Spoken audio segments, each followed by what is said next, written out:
You are listening to Something Rather Than Nothing. Creator and host, Ken Vellante. Editor and producer, Peter Bauer. Hey everybody, this is Ken Vellante, and I'm really excited to have Charles Payne on the episode, Playwright Educator, presently in residency in Madison, Wisconsin. We're going to get into Charles' backstory a bit, but first of all, before talking further, Charles, welcome to the podcast.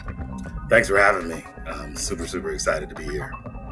Yeah, I'm excited to have you on the program, and Madison itself is a place near and dear to my heart. I worked there for the Teachers Union for about a decade. Wow. And spent some time, about 12 years total, in Wisconsin. And so I know the place where you are, and you're doing some work right now. But let's jump into on this bit right now in Madison in your residency. Can you let folks know what you're up to with that and what the residency is about? Yeah, I'm super lucky to be the second Madison Metropolitan Sewer District artist and educator in residence. And what I'm hoping to do is to lead 6 to 10 students through a water advocacy curriculum where they end up telling a speech about why water advocacy is so important and why we need to be respecting water more, which is super exciting for me. They call these catalytic projects. Unfortunately, as you probably have read in the news, like there's no more clean rainwater. You know what I'm saying? Like, all the water we have on Earth right now is all the water we'll ever have. So if we continue to not treat it with respect, it's going to make it harder and harder for people to survive because we're not going to have quality water to be able to drink. Yeah, well, and I know I asked a bigger question, but I just wanted to stop there and just mention, your comment, just pause to consider, what you're talking about. And I'd seen a few I don't know if there were slides of some of the work you had done related to this, which was on the website. And it was very inviting, and I was excited to see that. And I'm like, well, yeah, we're talking about a lot of things right now with what's on Earth. But just pause with water. What do you find within that experience? What do the students say about this? You're pointing this out and saying, hey, this doesn't come from nowhere. What are students? What's their interaction with it? So it was super interesting. I did a similar project for my full-time job with students last summer. And the one thing that they went out to do is they checked all of the Madison parks to see if there was working running water. And they realized that water that we tell everyone is free wasn't working at those fountains. And they also were able to point out things like the water's not working at the fountains and we have no shade at the bus stop for when we're waiting for the bus. Yeah. The only way that I can get water is if I pay $2 from Walgreens to get water. So like seeing how like access to fresh, clean drinking water is difficult for people in their neighborhood, I think it really woke them up to, things in their community that they need to make sure that they're advocating for that get fixed so that people can get to it outside of themselves or outside of themselves if they have access to water in their home, thinking about everyone who needs to get to water and making sure that it's there. Yeah. And one of the things I wanted to do to correct my comments and saying, too, about, maybe assuming that the water's good, but that might not even be the case in some communities, in some neighborhoods that would be underserved. So it's not, it's not necessarily assumption that you would take it for granted, but as we do as a culture, or as we do as a culture, we have to say, I appreciate advocacy around it. It's just Madison's really lucky because we have an aquifer. I'm from Michigan, so I grew up and played summer ball in Flint. So I've seen the devastation in Flint. So I know that I'm in an environment where we're lucky to have an aquifer and it's easy. We have a pretty much easy access to get to clean water, but I know that's not true for everyone. So, especially with what happened in Flint, if you haven't heard about Flint, please Google it. It also happened at Jackson, Mississippi as well. They were having a crisis as well that I don't know if it made national news or not. Yeah. Well, and I know many of in indigenous communities, the kind of water access deprivation, Mm-hmm. quality of water on the reservations as well.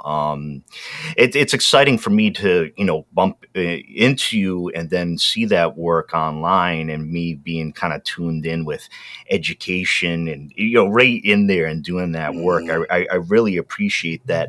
Tell me about, Charles, tell me about the Classroom Ain't Enuf. I had seen that some performance down in Asheville, North Carolina, and choreo poem.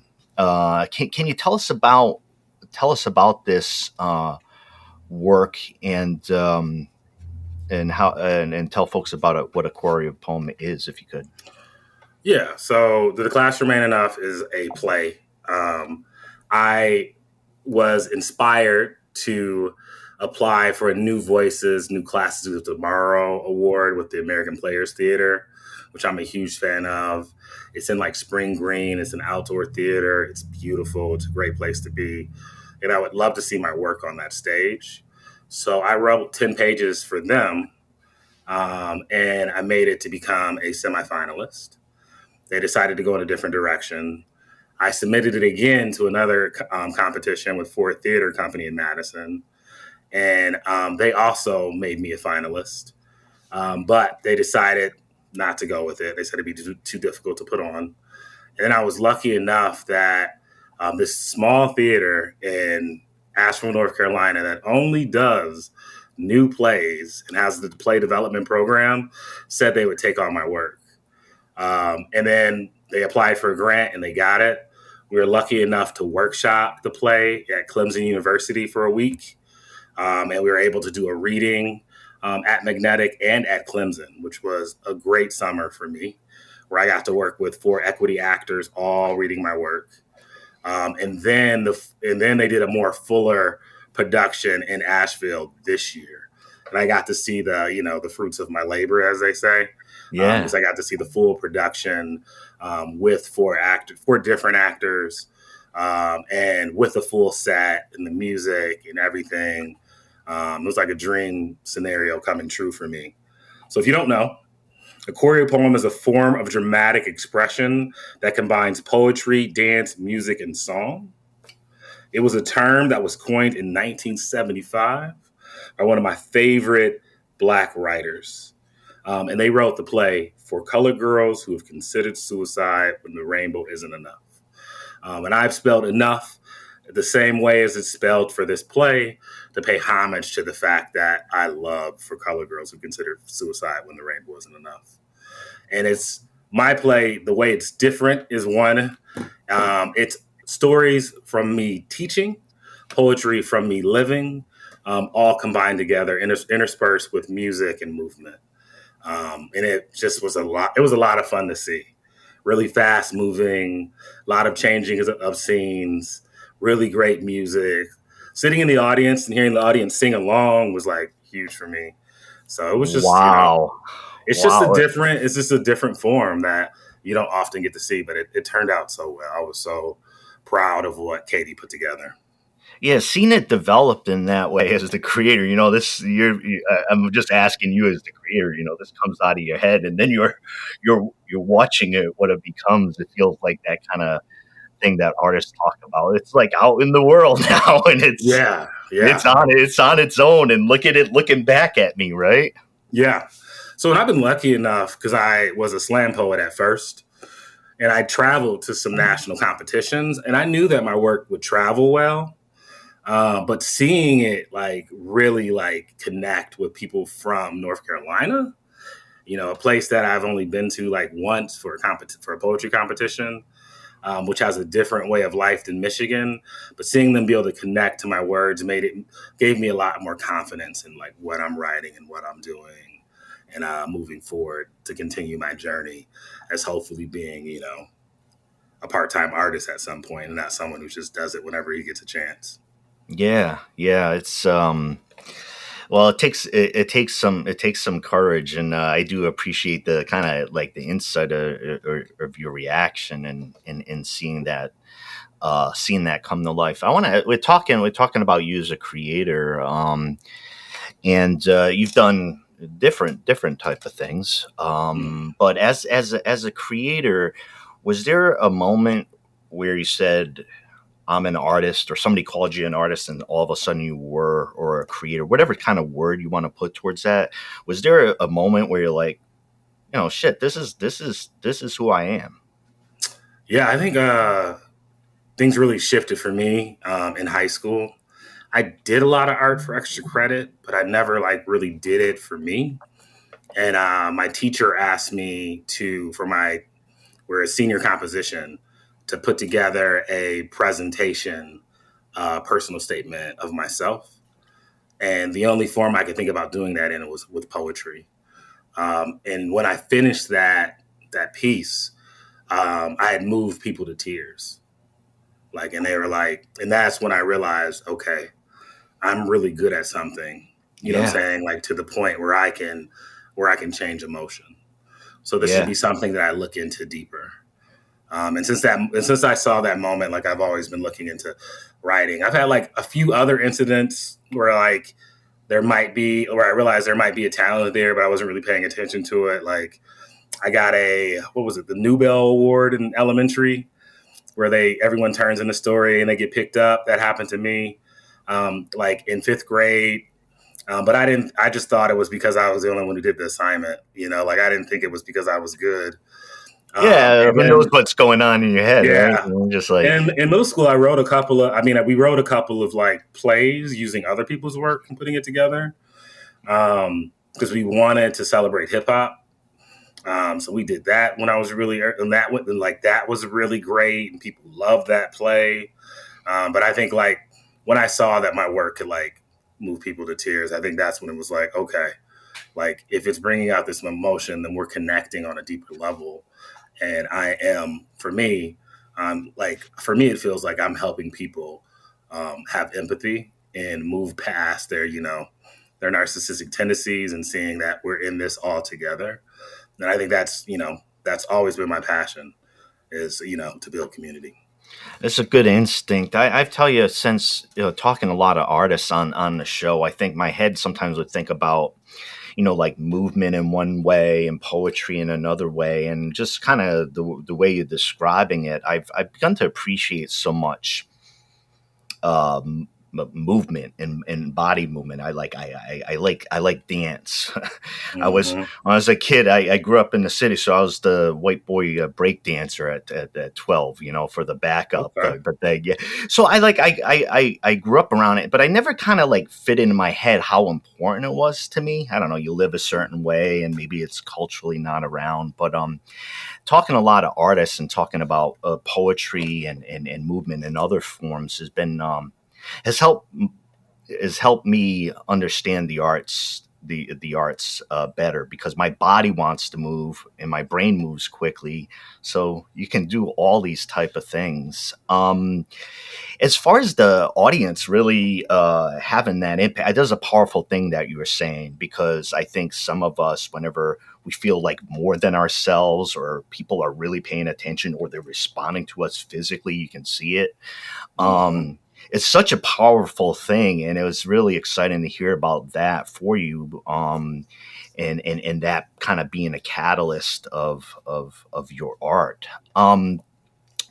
Talking about your role as an educator, I've had conversations. The best conversations I've had is understanding the integrations of, I don't know, the art of education, or how Mm-hmm. creative kids are and teachers are, and that integration of art and education.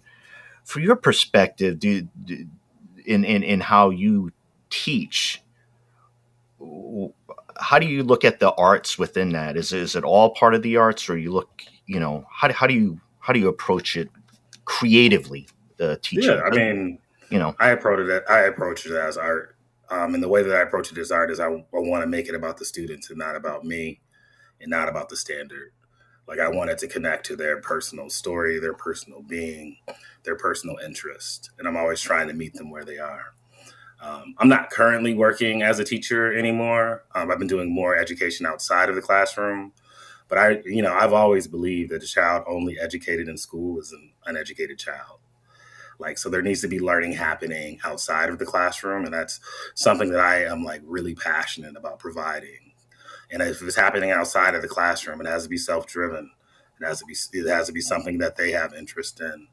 And then it's my job to provide them with support so that they can continue to like look into it deeper and deeper, so they have a more holistic education. And I wish more people saw that as the case and work with our young people outside of school more to provide that additional education that's needed. But since there's not, I try my best to catch as many students as I can. Yeah, there's some. I mean, it's like a way.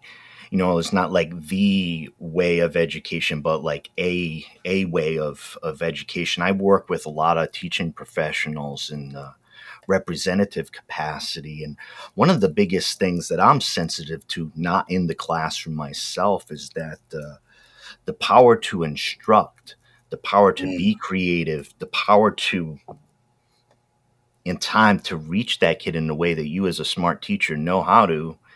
There's too many barriers. I talk to teachers a lot of times, and they're just like, if we're really supposed to be doing this, this is how you do it. And there's forces that steer folks away from it, leading to professional frustration. So, Yeah. I find that kind of to be a back and forth dynamic. All right, Charles, I want to hit you with one of the big ones. We're talking about, art as part of your identity. What is art? What is art for you?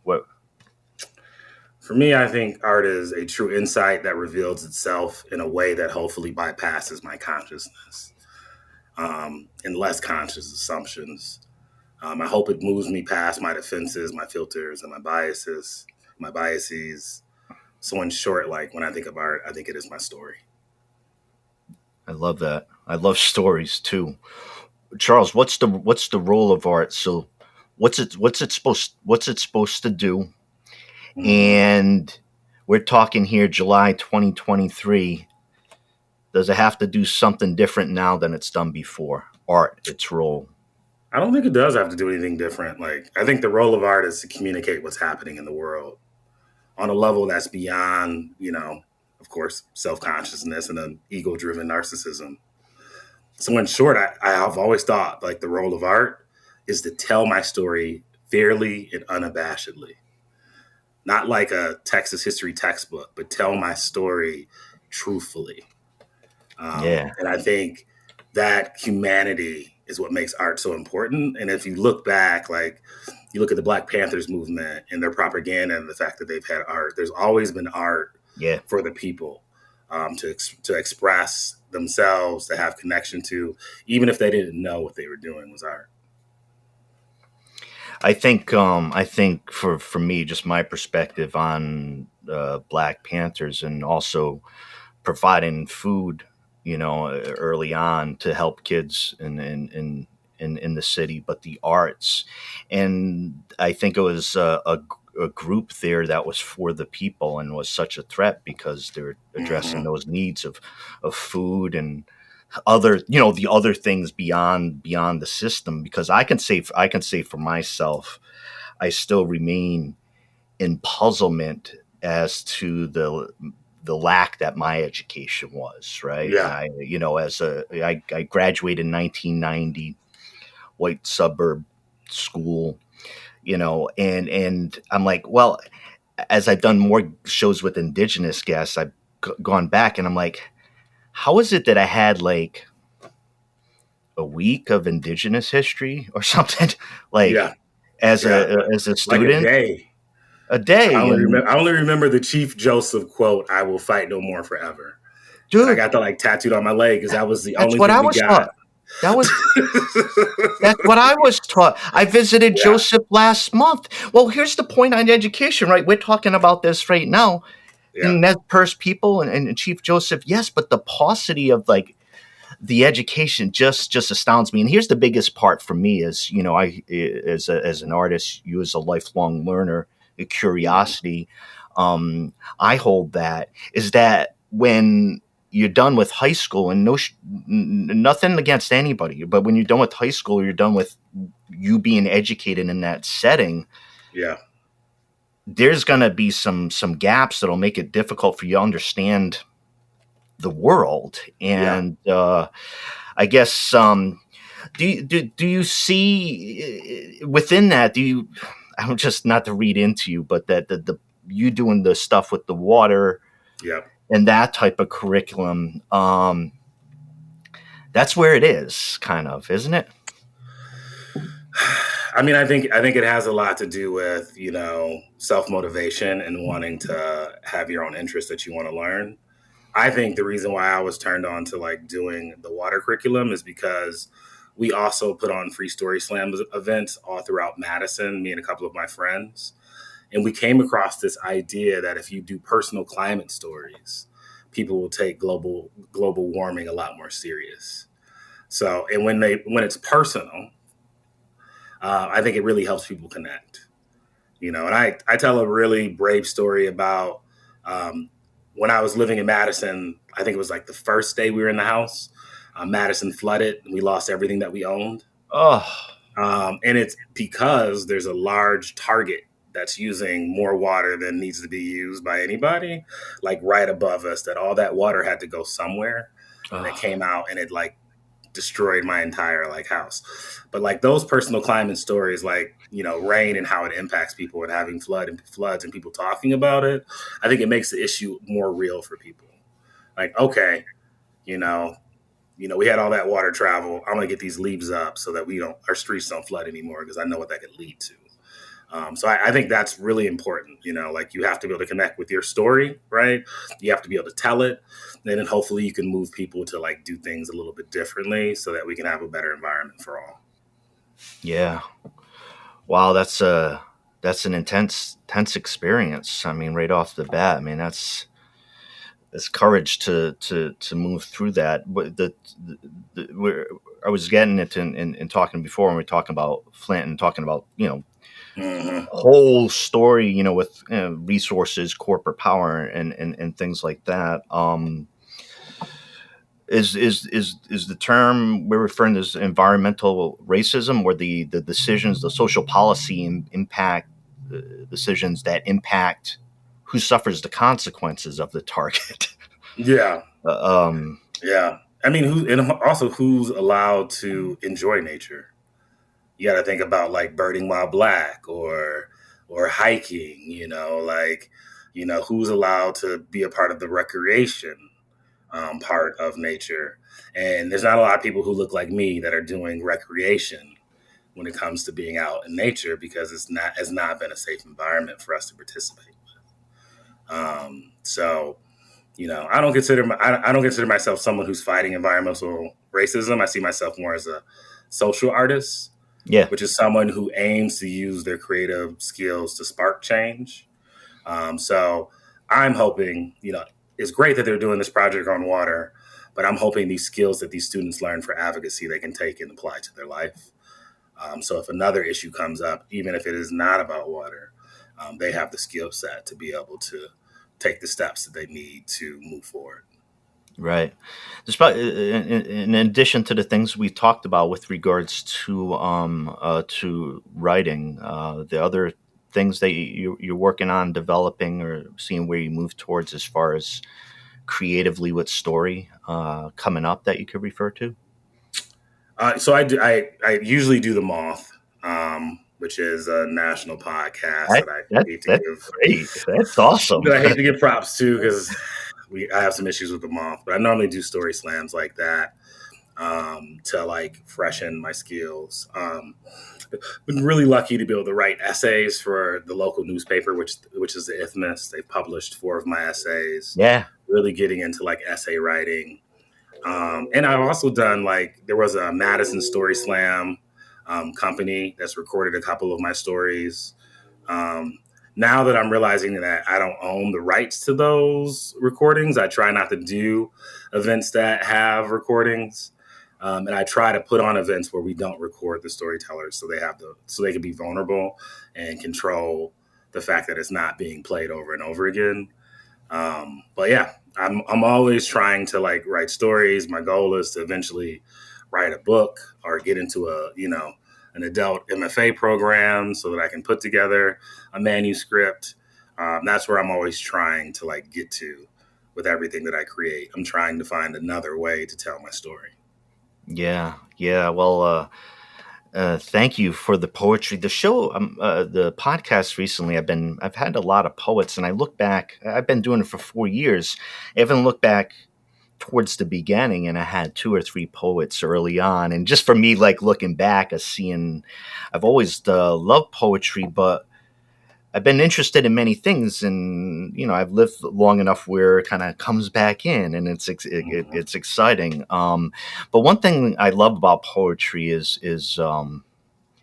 kind of the crystallization of meanings. With it could be fun, but doing it well, like getting that meaning in there and doing it as a trick, or when it's done well, it's such a beautiful process, and it's like, there it is, the essence, it feels like. I interviewed a poet from Chicago, Avery Young, once, okay. and I asked him, why is there something rather than nothing? He said, well, it's all I know is it's got to have the thump.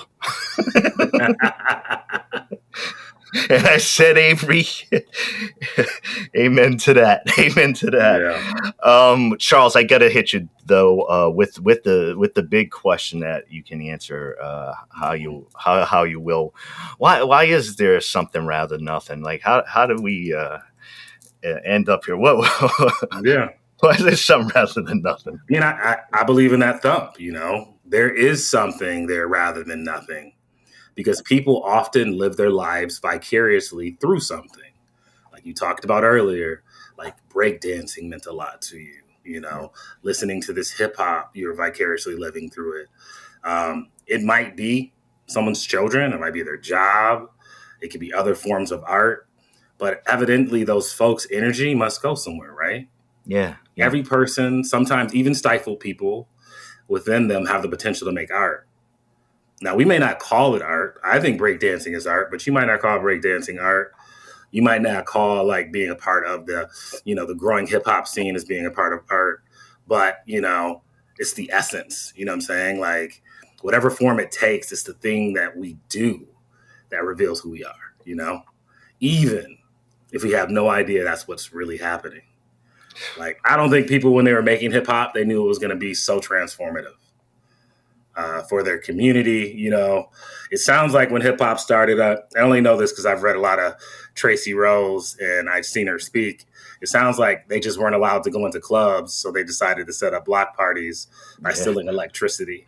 That doesn't sound like art, but it is, right? Because it's what we do that reveals who we are. And like hip hop, like has defined that area of New York for so long. I mean, that's every book I read as a kid when I was trying to find like diverse books was set in Harlem. Yeah. I thought Harlem was the most beautiful place. I thought the streets were paved with gold. And I remember I took an 8th grade trip to New York and they showed me Harlem and I was like, wait a second. Dirtiest place I've ever seen. Like it was nothing like the romanticism in the books. Yeah. That Harlem was like explained as, so.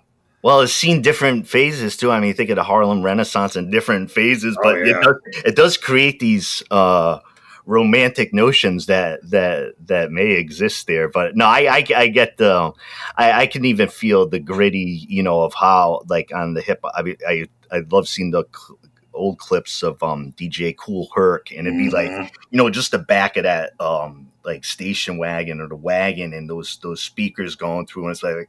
It's like, hey, they're not going to let us in. We're not going to be over here. We got the disco records. Like, like it is like some, I don't know. It felt so good to see that. It's really great chatting with you, Charles. Charles, can you tell the listeners like, or in both in the terms of kind of finding your work, coming in contact with, but also locally for folks, many friends, some listeners too, friends and listeners, in Madison, if there's some spots you Yeah. get to with your poetry. I would say the easiest way to connect with me is to find me on Instagram. Sadly, my handle is at CEP34. In the Instagram, there's a link tree in my bio that links to a lot of my work, and that's usually where I keep whenever I have additional money, which I don't have now. I usually make a link tree, and it has like the work that's been published by me, so people can see it and read it if they want to. There's also a chat book on there. If you're in Madison, please follow Mad City Story Slam. Not Madison Story Slam, Mad City Mad Story City. Slam. And it's a collective of me and two really close friends. We do shows throughout the city. Actually, my friends are helping me do a reading of my play in Madison on August 26th. But we post everything on that site about what that we're doing when it comes to programmatically, if there's something you want to see. And we've done so many different programs. I think we put on over 20 different story slams and events. So there was a time where I had this like pool to do an event called Music and Lyrics, where we would have like a poet and a musician be the features and have an open mic surrounding it. So we do events like that all the time. Yeah. And if you want to read my work in the Isthmus, just Google Charles Payne Isthmus. If you get a conservative newscaster, that's not me. Yeah. But it's the Isthmus. It's a free paper. I'm a contributor. It should come up that Charles Payne is a contributor, and there's 4 essays, I believe, that are up there that you can find. Yeah. Yeah. Well, thanks. I really enjoyed reading when I lived in Madison, Wisconsin, the Isthmus for the local news, and they had some great writers, and they pop in some articles, catching up with authors that were around a while ago. It's just it was smart. At least when I was reading, it was a smart paper. But used to work right there on Williamson Street, Willie Street over that way, and pick that up on my lunch breaks doing my union work. So very glad to hear not only that you are in Madison and doing this work, but the type of work that you described. It's exciting to me because this is where hope is. This is where knowledge is, at least for me. And so I really appreciate that. And just asking listeners, check out Charles Payne and your writing. And if you're local, and gosh, now Charles, I feel I got to get out there to Madison. That's a whole other thing. But if you're local, folks, make sure you look around, support poetry, support the arts in the great city of Madison. And Charles, great pleasure to talk to you, and thank you for what you do. Yeah, thank you for your time, and thank you for making a time capsule. I'm excited to look back at some of your older work and hear what those poets had to say. And I'm glad you're doing this. This is amazing. Thank you. I'll make one further comment to one of the early episodes I did, and I say this, a great friend of mine. I knew him as BK, as Bong Kang Tuan, a Southeast Asian immigrant. And I studied literature with Bukong at the University of Massachusetts. We became fast friends from different kind of backgrounds. Absolutely incredible poetry of the diaspora and kind of music and a cadence of music. So it was one of the early episodes that I did. And like I said, looking back, just talking to poetry in particular. And I feel that the intimacy of poetry in the sense of somebody being like, look at this, like for me, the best, it's like, hey, look at this. Didn't you know this? And it's right in there. It helps because in trying to understand things, sometimes you can read 1,000 pages and that little kernel that you do, Charles, that other people do might be the shortcut to get where you need to be. So yeah, great chatting with you, and thanks for coming on to the program. All right, you have a wonderful day. Take care.